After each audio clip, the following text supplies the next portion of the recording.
Chaz, I don't want to hurt you. I know what you and the boys have been through. You're my brother, and I love you. Stop saying that.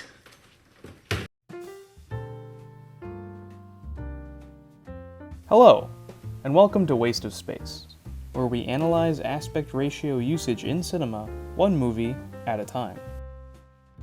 Today, we'll be looking at Wes Anderson's third film, The Royal Tenenbaums. And just so you know, there will be spoilers.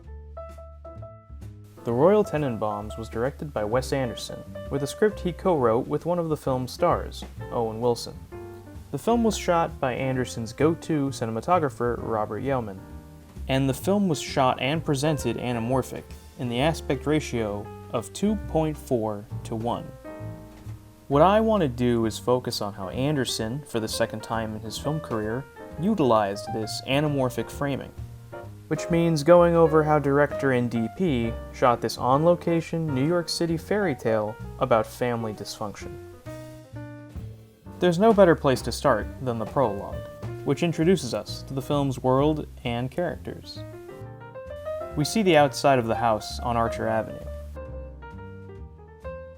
Royal and the kids, separated both physically and mentally via the long table, and the rooms of each of the three children, packed to the brink with world-building detail. The prologue also gives us a taste of how some of the locations in the film are presented. Specifically, West Eagles on Eagles Island, and the City Public Archives.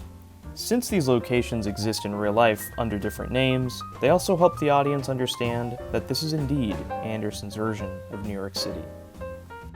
This is further expanded upon when we are shown the Lindbergh Palace and the 375th Street Y. We also see gypsy cabs and the Green Line bus, all of which flesh out a familiar, but not exact, version of a well-known city. The prologue also lets us understand that the movie does not use traditional establishing shots, since almost every location we visit is very specific. Maddox Hill Cemetery is so specific that it gets its own chapter. And in case you haven't noticed, all those background buildings are pretty nondescript.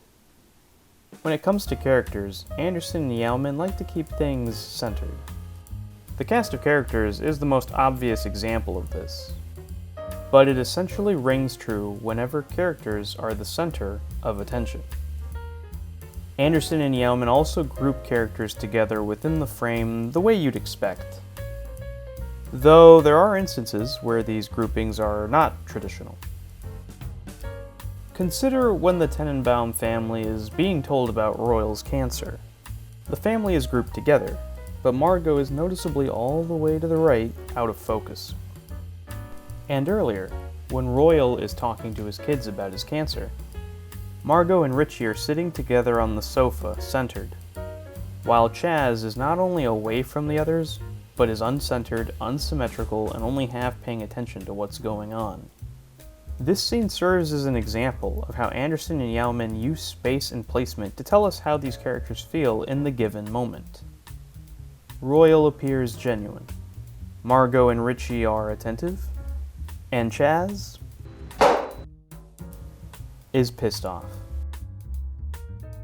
Another scene that plays with space and placement is the dinner scene, where Richie reveals Royal is in the house.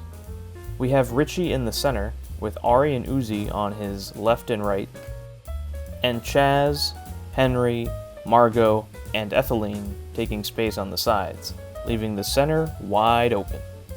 During this scene, there are two shots, and a medium close-up of Richie, right as Chaz is calling him, You poor, washed-up papa's boy. along with a shot of everyone at the table when Chaz is talking directly to Ari and Uzi. Thus, the restrictive camera usage keeps the characters separated and only brings them together when Chaz has to directly address his children. As that dinner scene makes clear, there aren't many extreme close-ups in this film, but there are plenty of close-ups of objects and other specific things. Most notably, books that exist within the film's world are given brief moments to shine as they completely encompass the frame. Which leads us into the final thing I want to talk about, the times when the camera is not standing still. When it's the camera following Mordecai in flight, it makes sense. But when the camera gets chaotic following Chaz in his apartment during a fire drill, or when Chaz is chasing after Eli at the wedding because Eli nearly ran his kids over with his car, it represents Chaz at his most extreme. Because the safety of his children is at the forefront of his mind. I hope you enjoyed this brief analysis covering Wes Anderson and Robert Yeoman's use of anamorphic widescreen in The Royal Tenenbaums. Thank you so much for watching. We'll see you next time.